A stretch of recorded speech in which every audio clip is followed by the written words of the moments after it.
والصلاة والسلام على رسوله الأمين وعلى آله وأصحابه أجمعين. أما بعد، أعوذ بالله من الشيطان الرجيم. بسم الله الرحمن الرحيم. فلما بلغ معه السعي قال يا بني إني أرى في المنام أني أذبحك فانظر ماذا ترى. قال يا أبت افعل ما تؤمر ستجدني إن شاء الله من الصابرين. وقال الله تعالى في مقام آخر: قل إن صلاتي ونسكي ومحياي ومماتي لله رب العالمين. صدق الله العظيم. الله أكبر الله أكبر لا إله إلا الله والله أكبر الله أكبر ولله الحمد. معزز سامعین، بزرگوں اور نوجوان دوستوں، آج کی یہ عید الاضحیٰ کی نماز پڑھنے کے لیے ہم لوگ یہاں جمع ہوئے ہیں اور ان تکبیرات کو بلند آواز میں پڑھتے ہوئے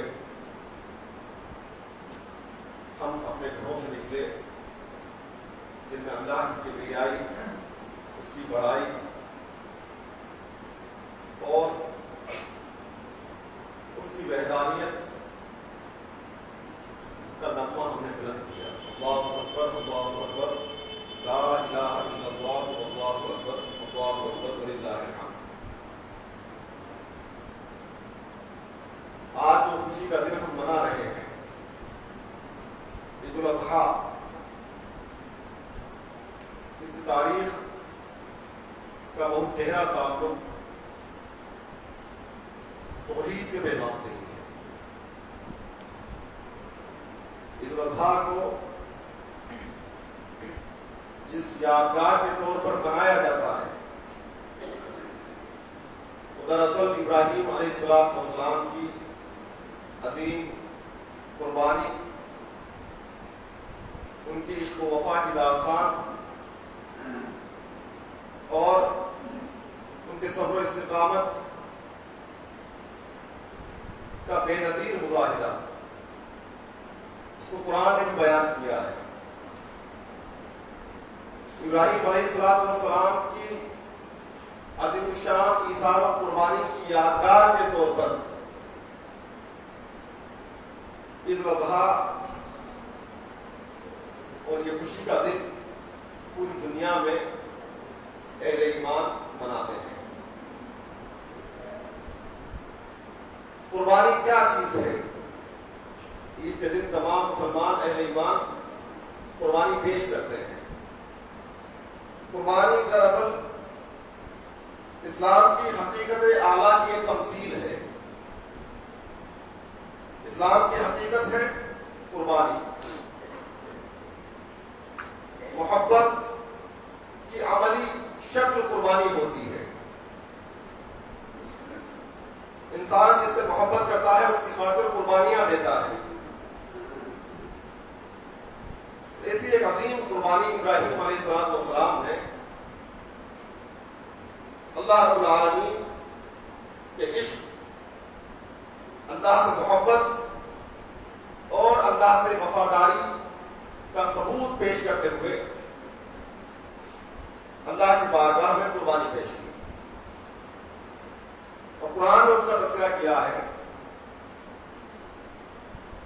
ابراہیم علیہ السلام اور ان کے بیٹے اسماعیل علیہ السلام کی گفتگو سورہ صافات میں بہت خوبصورت انداز بیان کی گئی ہے. فلما بلغ معه السعي قال يا بني. ابراہیم علیہ السلام کے بیٹے اسماعیل جب جوانی کی عمر کو پہنچے، چلنے پھرنے کی عمر کو پہنچے، تو انہوں نے کہا کہ یہ میرے بیٹے، انی ارا فی المنام انی اذبحک، کہ میں خواب میں دیکھتا ہوں کہ تمہیں ذبح کر رہا ہوں. فانظر ماذا ترى، تو اس پر تمہاری کیا رائے ہے؟ یا ابت افعل ما تؤمر، کہ حضور آپ اس کام کو کر گزریے جس کا حکم آپ کو دیا جا رہا ہے. ستجدنی انشاء اللہ من الصابرین، آپ مجھے انشاءاللہ صبر کرنے والوں میں سے پائیں گے. یہ گفتگو ایک باپ اور بیٹے کے درمیان تقریباً 4000 سال پہلے ہوئی، جس کو قرآن نے درج کیا ہے. آپ دیکھیں اس پوری گفتگو میں کہیں جذباتیت کا مظاہرہ نہیں ہے. ایسا نہیں کہ جوش میں آ کر کوئی ایک بات کہی جا رہی ہو اور جوش میں آ کر دوسری بات کہی جا رہی ہے، بلکہ پورے ہوش و حواس میں، پورے شعور کی سطح پر باپ نے بیٹے کے سامنے اپنی بات رکھی اور بیٹے نے اسی شعور کی سطح پر باپ کو جواب دیا. زبان میں کوئی لڑکھڑاہٹ نہیں ہے، ایک بہت بڑی بات کہی جا رہی تھی، زبان کانپنے لگتی ہے. اتنی حیرت انگیز بات ہے، اتنی بڑی بات اگر زبان سے نکالی جائے تو انسان کے لیے اس کو نکالنا، ادا کرنا مشکل ہو جاتا ہے. جو بیٹے کی قربانی کی بات اس کے سامنے کہی جائے. ہم اپنی اولاد کو گھر سے باہر اگر پڑھنے کے لیے بھیجیں تو اس میں ہماری روح کام اٹھتی ہے. وہاں ایک بیٹے کی قربانی کا مسئلہ تھا، اور آپ دیکھیے کہ بغیر لڑکھڑاہٹ کے، بغیر کانپے باپ نے بیٹے کے سامنے اپنی بات کہی، اور اسی شعور کے ساتھ، اسی حوصلے کے ساتھ بیٹے نے بھی جواب دیا کہ آپ مجھے صبر کرنے والوں میں سے پائیں گے. صبر کا مطلب بھی یہاں سے سمجھ میں آتا ہے کہ صبر کا مطلب اپنے عزم پر، اپنے ارادے پر جم جانا ہے، قائم ہو جانا ہے مضبوطی کے ساتھ. ابراہیم علیہ السلام کی زندگی کا سب سے پہلا پیغام یہی ہے کہ صبر کا مظاہرہ ہر حال میں کیا جائے. اور پھر ابراہیم علیہ السلام کی زندگی کے مختلف گوشوں کو اگر ہم دیکھیں، عید کا دن دراصل اسوہ ابراہیمی کو، سنت ابراہیمی کو زندہ کرنے کا دن ہے. ابراہیم علیہ السلام نے جس قربانی کا تذکرہ کیا ہے وہ صرف خون اور گوشت کی قربانی نہیں تھی، وہ اپنے جذبات، اپنی آرزوؤں، اپنی خواہشوں کو اللہ کی خاطر قربان کر دینے کی بات تھی. ان میں سے کوئی چیز اللہ کی محبت کے حساب سے بڑی نہ ہو. ہر چیز کو اللہ کی خاطر قربان کیا جا سکتا ہو، اس چیز کا نام قربانی ہے. یہ دراصل وہ اظہار اور قربانی ہے جو اسلام جس کا تقاضا کرتا ہے، جو اسلام کو مطلوب ہے. تو اہل ایمان میں اندر قربانی کا یہ جذبہ جو ابراہیم علیہ السلام سے ہم کو ملا ہے وہ موجود ہو. ابراہیم علیہ السلام کی زندگی کا، ان کے اسوہ کا یہ ایک نمایاں پہلو ہے. دوسرا نمایاں پہلو یہ ہے ابراہیم علیہ السلام کی جو تاریخ قرآن نے بیان کی ہے. قرآن نے جو لقب ابراہیم علیہ السلام کو دیا ہے وہ حنیف کا لقب ہے. ابراہیم علیہ السلام حنیف تھے. جو روایات انہوں نے جاری کی اس کو دین حنیف کہا گیا. جس دین کی پیروی کرنے کا حکم رسول اللہ صلی اللہ علیہ وسلم کو دیا گیا اس کو دین حنیف کہا. کہ آپ دین حنیف جو آپ کے جد اندر ابراہیم علیہ السلام کا راستہ ہے، جو ان کی روایات ہیں ان کی آپ پیروی کریے. اتبع ملت ابراہیم حنیفا، ابراہیم حنیف کے راستے کی پیروی کریے. اسی راستے کی پیروی کرنے کا حکم قیامت تک آنے والے تمام اہل ایمان کو دیا گیا. ابراہیم علیہ السلام کا راستہ کیا تھا؟ حنیفیت. ان کی زندگی کا سب سے بڑا پیغام حنیفیت کیا ہے؟ یہ کہ انسان سب سے کٹر صرف اللہ کا ہو جائے.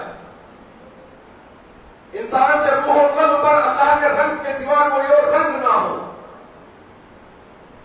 جب زمانے میں مختلف رنگ و نسل کی سزائیں چل رہی ہوں، گروہ بندیوں سے بازار گرم ہو، انسانیت کو منتشر کیا جا رہا ہو، مختلف طبقات میں بانٹا جا رہا ہو، ایسے میں وحدانیت کی صدا کو بلند کرنا حنیفیت ہے. ایسے میں توحید کے نغمے کو بلند کرنا حنیفیت ہے. صدا کو بلند کرے کہ اس کائنات کا ایک مالک ہے اور دنیا کے تمام انسان اسی ایک خدا کے بندے ہیں. ابراہیم علیہ السلام نے یہ صدا پورے زور کے ساتھ اس معاشرے میں پیش کی جو مختلف نام سے بٹا ہوا تھا، جہاں انسان خود خدا بنے ہوئے تھے. ان خداؤں کے سامنے، ان فرضی خداؤں کے سامنے ابراہیم علیہ السلام نے توحید کا نغمہ بلند کیا. تو جانشین ابراہیم کی بڑی ذمہ داری یہ ہے کہ وہ جس معاشرے کا حصہ ہو وہاں وحدانیت اور توحید کی صدا کو بلند کرنے والے ہوں. وہ ہر اس آواز کے خلاف کھڑے ہوتے ہوں جو انسانیت کو تقسیم کرتی ہو، انسانیت کو بانٹتی ہو، رنگ و نسل کے نام پر، تعصب کے نام پر، نفرت کے نام پر، عداوتوں کے نام پر جو انسانوں کو تقسیم کرتے ہو، بانٹتے ہو. ہر اس آواز کے خلاف اہل ایمان کھڑے ہو اور وہ انسانیت کو ایک لڑی میں پرونے کے لیے جدوجہد کرنے والے ہوں. یہ ابراہیم علیہ السلام کی زندگی کا نمایاں پہلو ہے. اور پھر ابراہیم علیہ السلام کی زندگی کا دوسرا بڑا پہلو محبت. ابراہیم علیہ السلام نے محبت کی عظیم الشان روایات قائم کی. آپ دیکھیں، عبادت کی بنیاد محبت ہے، تعلقات کی بنیاد محبت ہے. اسی لیے ابراہیم علیہ السلام نے جب چاند و سورج اور ستاروں کو ڈوبتے دیکھا تو کہا لا احب العافلین، کہ میں ڈوبنے والوں سے محبت نہیں کرتا. ان سے محبت نہیں کرتا مطلب ان کی عبادت نہیں کرتا. میں اس خدا کی عبادت کرتا ہوں، اس خدا سے محبت کرتا ہوں جو ڈوبنے والا نہیں ہے، جو کمزور نہیں ہے، بلکہ وہ خدا جو ڈوبتوں کو سہارا دیتا ہے، جو ڈوب جانے والوں کو نکالتا ہے، کھڑا کرتا ہے، جو اس پوری کائنات کو بنانے والا ہے، اس کا مالک ہے. میں اس خدا کی عبادت کرتا ہوں، میں اس خدا سے محبت کرتا ہوں.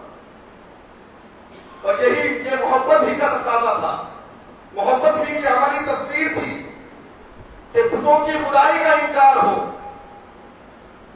یا اپنی اولاد کو بیاب و بیاب وادی میں چھوڑ دینا ہو، اپنی جوان اولاد کو قربان گاہ میں لٹا دینا ہو.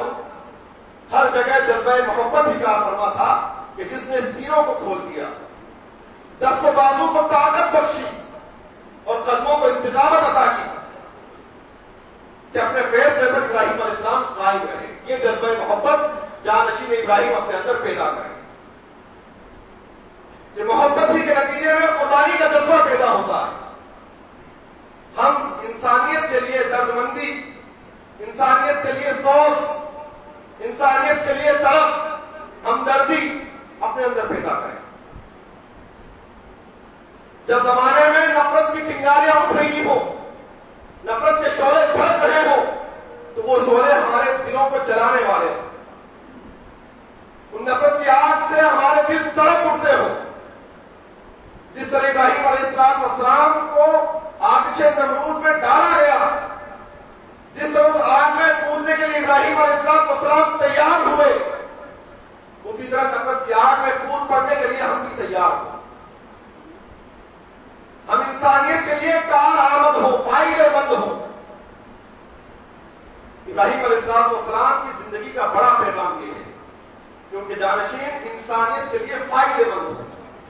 قربانی اسی لیے دی جاتی ہے انسان کی ذات سے دوسروں کو زندگی ملتی ہو، دوسروں کو تازگی اور توانائی ملتی ہو.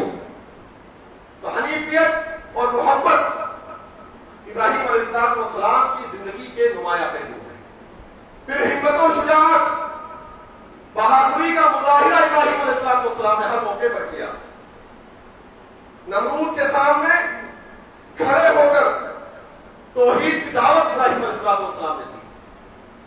وہ بادشاہ جو خود انسانوں کا خدا بنا ہوا تھا، اس کے سامنے کھڑے ہو کر اس کی خدائی کا انکار کرنا اور اسے ایک خدا کی طرف بلانا، توحید کی دعوت دینا، یہ ہمت و شجاعت پیغام ہے. بتوں کے ہجوم میں لا الہ الا اللہ کی صدا کو بلند کرنا، ڈکاتے ہوئے فرعونوں اور نمرودوں کے سامنے حق کا اقرار کرنا،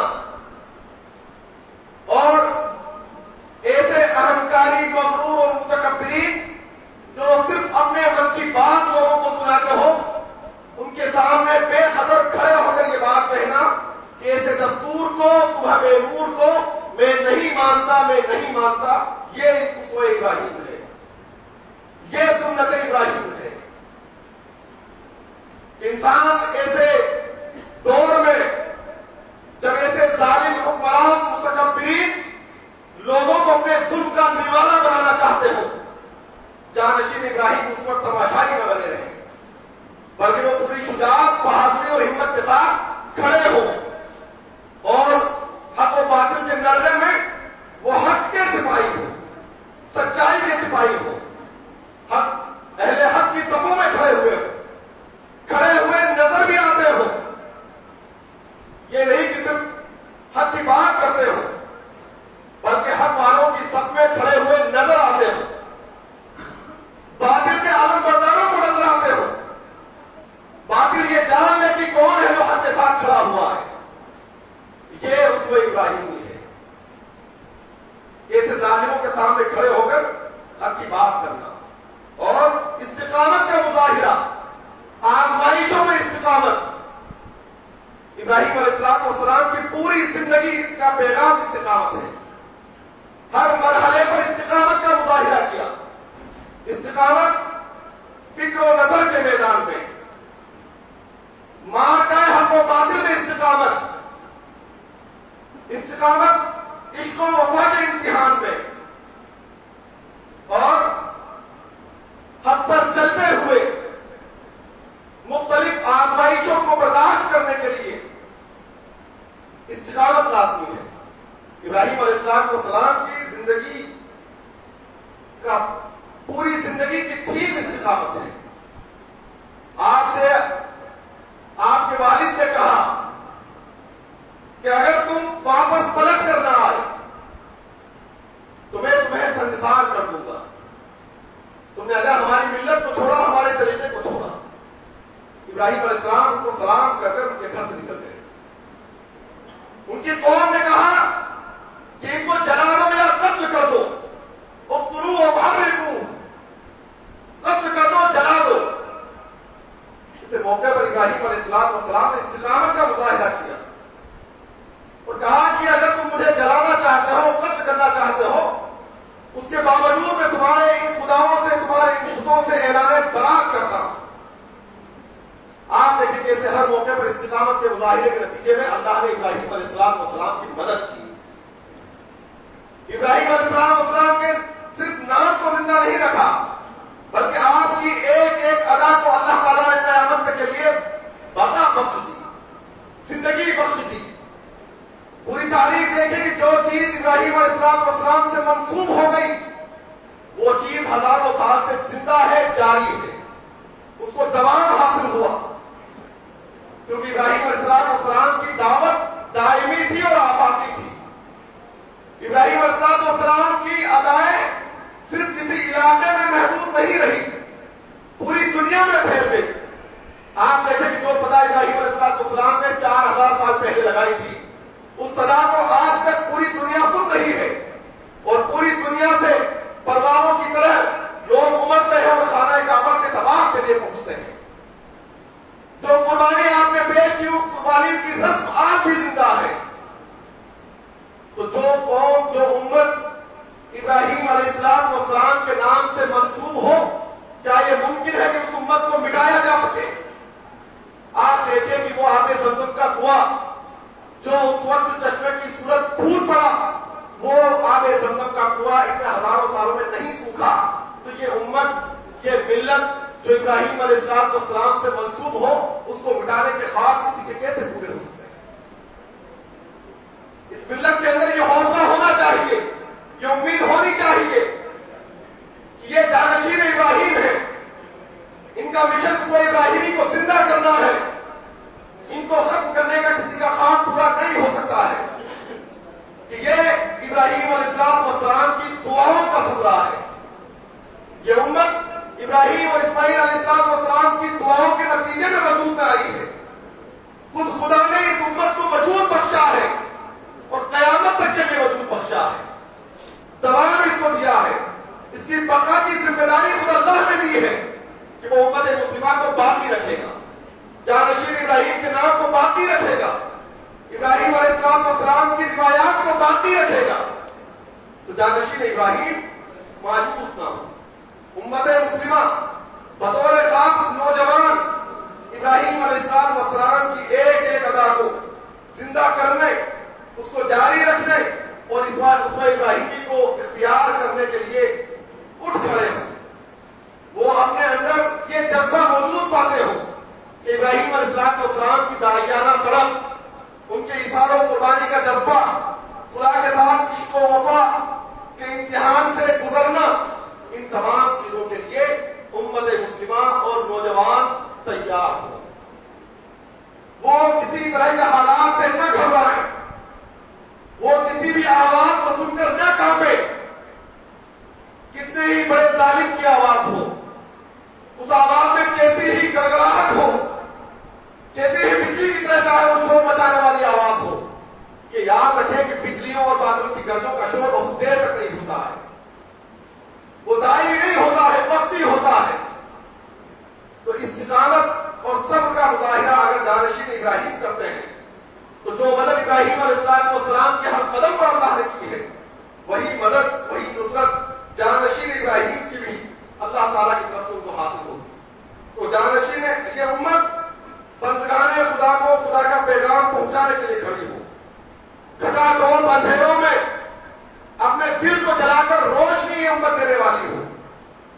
اندھیروں کو دور کرنے کے لیے, اندھیروں کو بھگانے کے لیے اپنے دل کو یہ جلائیں, اپنے خون کو یہ جلائیں, اپنی ہڈیوں کو یہ جلائیں, اور ہر تمام خطروں میں, ارتداد کے خطروں میں, ارتداد کے اندیشوں میں, جب ہر طرف سے یہ صدا بلند ہو رہی ہو, لوگوں کو اپنے ایمان کا خطرہ ہو, ایسے میں ایمان پر اور مضبوطی کے ساتھ جم جانا, یہ اسوہ خلیلی کا تقاضا ہے, اسوہ ابراہیمی کا تقاضا ہے کہ ہم ایسے ارتداد کے گھٹا ڈوب اندھیروں میں ایمان کی شمع کو ہر حال میں اپنے دل میں جلائے رکھیں, اس شمع کو بجھنے نہ دیں.